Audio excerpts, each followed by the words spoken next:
آج ہم اپنے زمانے پر اگر ایک طائرانہ نگاہ ڈالیں تو آج ہمارے یہاں بھی اس چیز کی کثرت ہے کہ زبانی دعوے بہت ہیں اور عمل کی دنیا کے اندر کمزوری زیادہ ہے۔ حالانکہ ہونا کیا چاہیے تھا کہ عمل کے میدان میں بندہ پختہ ہو تو زبانی دعووں کی بھی ضرورت بھی اتنا زیادہ نہیں پڑتی۔ وقت ضرورت اور وقت حاجت پڑتی ہے جب عمل پختہ ہو، تو عمل کی کمزوری یہ شریعت اسلامیہ اس کو پسند نہیں کرتی۔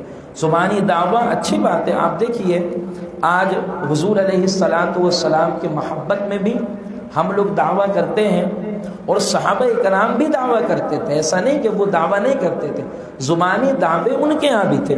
اگر ہم کہتے ہیں کہ یا رسول اللہ صلی اللہ علیہ وسلم آپ پر ہماری جان، ہماری مال، ہماری عزت، ہماری آبرو، ہمارے بال بچے، ہمارا سب کچھ آپ پر قربان، تو صحابہ کرام بھی تو کہتے تھے کہ فدا کا ابی و امی یا رسول اللہ، کہ اللہ کے رسول صلی اللہ علیہ وسلم آپ پر میرے ماں باپ قربان ہو جائیں۔ تو زبانی دعوت تو چاہیے کہ اظہار محبت بھی ہو۔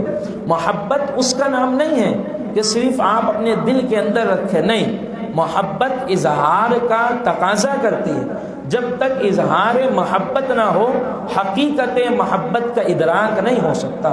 اس لیے حقیقت محبت کے لیے اظہار محبت کا ہونا بھی ضروری ہے۔ تو ہم اللہ اور اس کے رسول سے محبت کرتے ہیں، اس کے اظہار کے لیے زبانی دعویٰ ہونا چاہیے، مگر وہ دعویٰ سچا ہے کہ دعویٰ جھوٹا، اس کی پہچان پھر ہمارے عمل سے ہوگی۔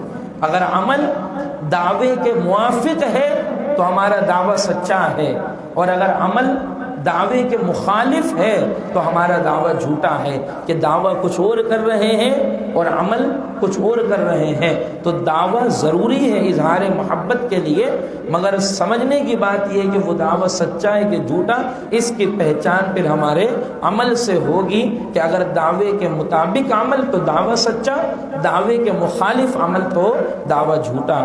تو دعویٰ ہو اس کا انکار نہیں، مگر دعوے کے مطابق عمل بھی ہونا ضروری ہے۔